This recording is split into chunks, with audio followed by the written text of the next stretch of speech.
Udah mulai nih?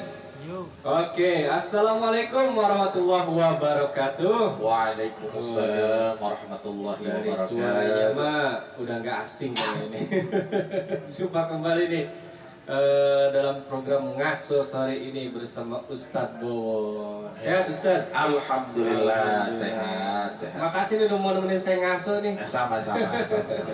Aduh, gimana lebaran? Puasa aman? Alhamdulillah berjalan dengan lancar sesuai dengan apa yang diinginkan.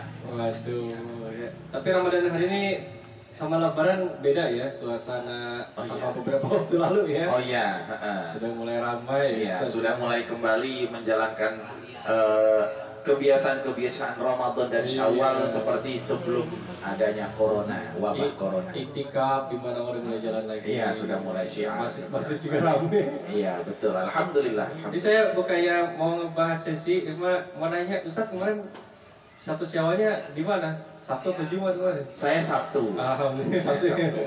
Tapi nggak apa-apa buat yang Jumat juga kita kan menerima peribadahan kan. Betul. Kita kan negara ragam ya, beragam Ustadz ya. Betul.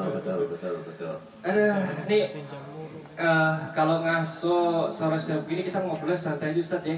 Iya. Tapi tetap saya mau diskusi soal agama. Iya. Ini kan puasa sama Idul Fitri, walaupun masih dalam suasana Idul Fitri, puasa sudah berlalu Ustaz. Iya. Kira-kira apa nih yang bisa kita jadikan oleh-oleh dari kebiasaan kita di bulan Ramadan supaya kita ini tetap jadi insan yang istiqomah dalam hal ibadah Ustaz. Baik. Bismillahirrahmanirrahim. Alhamdulillahirabbil alamin wa bihi nasta'inu ala umuri dunya waddin wassalatu wassalamu ala asyrafil anbiya'i wal mursalin wa ala alihi wa ashabihi ajma'in amma ba'du. Jadi berbicara tentang kebiasaan-kebiasaan atau amal-amal yang harus dipertahankan setelah bulan Ramadan. Bahwa kan kalau di surat Al-Baqarah 183 yang saya yakin para pemirsa ini hafal ayatnya, bahwa tujuan melaksanakan ibadah puasa itu kan adalah membentuk pribadi yang bertakwa, la'allakum tattaqun. Nah, ternyata orang-orang yang bertakwa itu mempunyai ciri-ciri. Nah, jadi apakah puasa kita Ramadan kemarin itu sudah betul-betul membentuk pribadi yang bertakwa atau belum? Maka bisa kita cek di bulan Syawal dan seterusnya ini, ciri-ciri orang yang bertakwa ini bisa kita laksanakan atau tidak. Nah, gitu. Di antaranya kalau dalam surah Ali Imran ayat 134 itu dikatakan a'udzubillahi minasyaitonirrajim alladzina yunfiquna fis sarai wadh-dharai wal kadhiminal ghaidha wal 'afina 'anil nas wallahu yuhibbul muhsinin. Bahwasanya orang-orang yang bertakwa itu adalah orang-orang yang selalu berinfak baik waktu lapang maupun waktu sempit. Nah, Ramadan ini kan kemarin kita sudah dididik dengan berlapar-lapar, menahan haus, dahaga gitu kan. Jadi bagaimana setelah kita tahu bahwa tidak enaknya lapar, tidak enaknya haus, yang kalau kita mungkin lapar dan haus itu hanya di waktu pagi, siang, sampai sore hari, kita sudah punya persiapan untuk makanan berbuka puasa. Tapi bagaimana dengan orang-orang lain yang mungkin laparnya itu memang betul-betul lapar dan dia tidak punya persiapan untuk makan. Nah, maka dengan puasa ini, di mana kita sudah tahu betapa pedihnya lapar dan haus, mudah-mudahan menimbulkan kepekaan sosial. Nah, kepekaan sosial inilah yang menyebabkan kita menjadi orang yang rajin berinfak, baik di waktu lapang maupun di waktu sempit. Artinya, ya infak sesuai dengan kemampuan kita. Kalau memang kita sedang memiliki keluasan harta, ya boleh dengan uang yang agak banyak. Kalau misalnya mungkin kita sedang keterbatasan, ya mungkin dengan semampu kita, tidak terlalu banyak. Dan bahkan bukan hanya itu, infak itu tidak hanya terbatas dengan harta, tapi dengan Rasulullah mengatakan tabassumuka fi wajhi akhika shadaqah. Bahwasanya tersenyumnya engkau kepada saudaramu, membahagiakan saudaramu, itu juga sedekah. Jadi infak itu tidak hanya terbatas dalam mengeluarkan harta atau mengeluarkan uang, tapi juga dengan tenaga.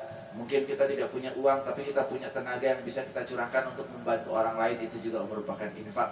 Infak dengan kemampuan raga kita, kemampuan fisik kita, atau mungkin dengan pikiran, mungkin orang-orang ada yang sedang memerlukan hasil pikiran kita di bidang apa, itu juga termasuk infak yang kalau memang kita betul-betul mau memberikannya, seperti itu. Jadi pertama berinfak, kemudian wal kadhiminal ghaidha, orang-orang yang mampu menahan amarahnya, menahan emosinya. Jadi kan kalau di bulan Ramadan itu termasuk orang yang pahala puasanya itu hilang adalah orang-orang yang tidak bisa mengendalikan emosinya, gitu kan. Nah, diharapkan dengan selesai mengikuti puasa Ramadan ini kita menjadi orang-orang yang mampu mengendalikan amarah kita, mengendalikan nafsu kita, gitu. Itu wal kadhiminal ghaidha.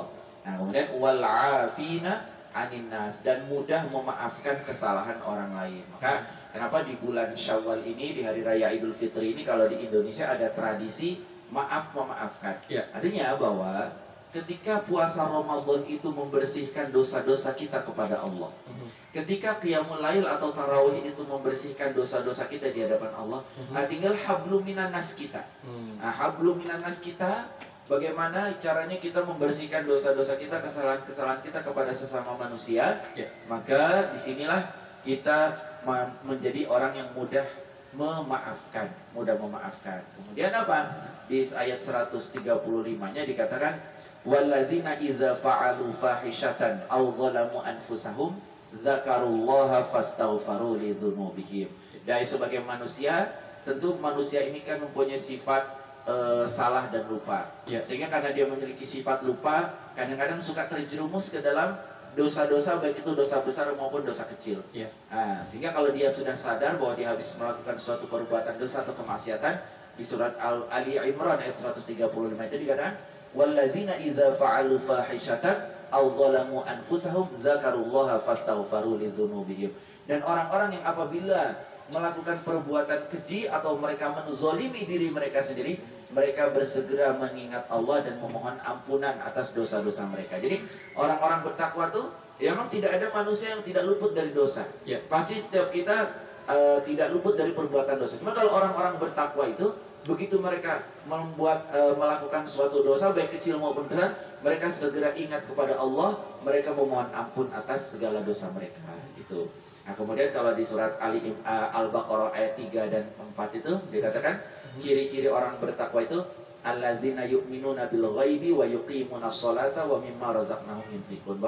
Orang-orang yang bertakwa itu adalah orang yang beriman kepada yang gaib. Apa itu yang gaib? Sesuatu yang kasat mata yang tidak bisa dilihat oleh mata telanjang, ya. Di antaranya ya Allah, kemudian malaikat-malaikatnya, kemudian bahwa Allah menciptakan makhluk-makhluk yang lain yang tidak mampu kita melihat seperti jin.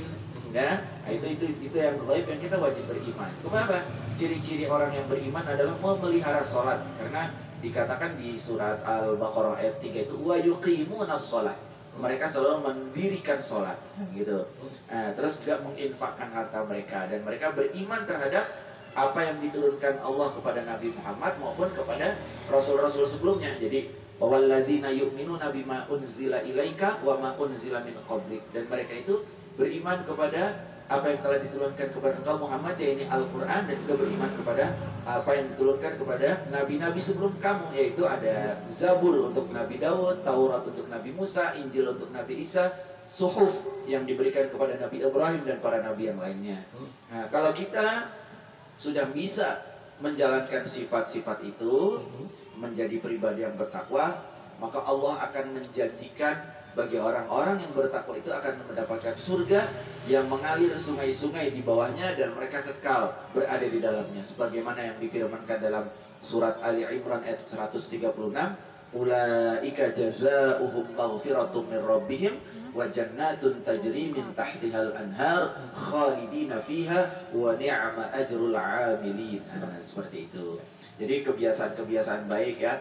Kalau di Ramadan kita puasa wajib, nah, maka di bulan selain Ramadan, coba ini 6 hari Syawal, nah, kalau masih ada waktu coba dilaksanakan. Kalau udah nggak keburu, coba dengan puasa Senin Kamisnya, atau dengan puasa Nabi Daudnya, atau dengan puasa 3 hari di setiap bulan, 13, 14, 15 bulan-bulan Hijriah.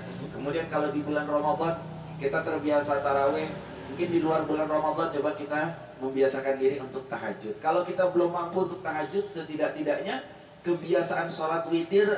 Di bulan Ramadan mungkin karena ada taraweh kita tidak pernah meninggalkan sholat witir. Coba di luar bulan Ramadan kita pertahankan kebiasaan untuk melaksanakan sholat witir.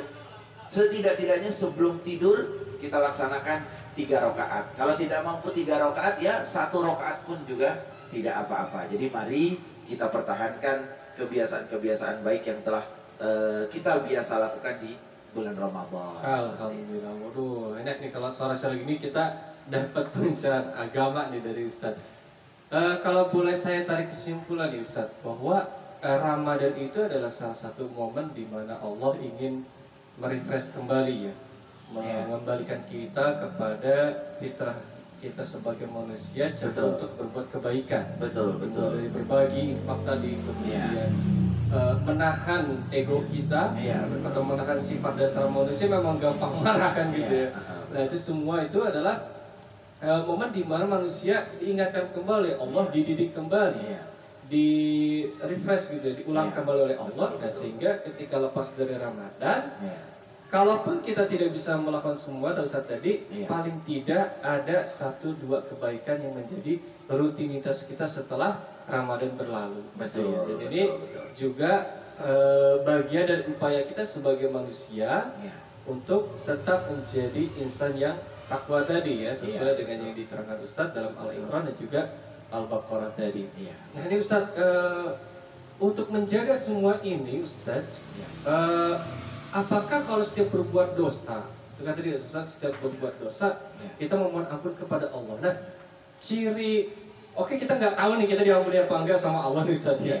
Tapi yang membuat kita rileks, yang membuat kita setidaknya tenang ketika kita nggak sengaja buat dosa ataupun disengaja, kita mohon ampun. Apa yang membuat kita ini kalau insya Allah kita diampuni sama Allah? Biasanya orang-orang yang disayang oleh Allah. Kalau orang-orang yang diampuni itu kan berarti orang yang disayang. Itu selalu diberikan hidayah, selalu diberikan petunjuk untuk selalu melaksanakan kebaikan-kebaikan, melaksanakan amal soleh, dan selalu diberikan semangat untuk melakukan amal-amal soleh. Jadi kalau dosa-dosa kita ada diampuni, biasanya Allah tuh memberikan petunjuk, memberikan ilham kepada kita. Oh, saya besok mau melaksanakan sholat duha, saya besok mau baca Quran, mau sholat tahajud, mau menghadiri pengajian di Cahaya Iman misalnya, atau pengajian di mana. Jadi Allah tuh memberikan hidayah agar kita senantiasa selalu beramal soleh dan selalu bersemangat, tidak malas-malasan untuk melakukan amal soleh tersebut. Wah, ini nih. Jadi kita selalu ada momen atau ada kesempatan untuk berbuat baik ya Om. Betul. Gak pernah hilang kesempatan. Betul. Waduh. Om nih kalau kita ngobrol emang gak berasa Om gitu. Betul. Sore gini Om. Betul. Saya bukannya gak mau lama-lama nih Ustaz. Iya. Jadi kalau sore-sore gini takut keburu maghrib. Iya. Gak apa-apa, biar kata sedikit tapi ilmu dari Ustaz itu luar biasa. Jadi buat teman-teman, sobat ngasuh dimanapun berada, ya selalu manfaatkan kesempatan yang diberikan oleh Allah, terutama untuk kebaikan. Baik yang tunanetra ataupun yang semuanya ya Om ya. Iya, betul. Baik. Oh makasih. Sama-sama. Iya, sampai ketemu lagi di pertemuan berikutnya. Kapan-kapan kita ngasuh sambil ngopi. Oke, jangan lupa sobat ngasuh selalu support untuk konten-konten di YKPTB dengan like dan subscribe. Share juga jangan lupa agar selalu bisa membantu teman-teman tunanetra di YKPTB untuk selalu berkarya untuk bangsa. Terima kasih, saya Kang Nana pamit dulu. Assalamualaikum warahmatullahi wabarakatuh. Waalaikumsalam warahmatullahi wabarakatuh.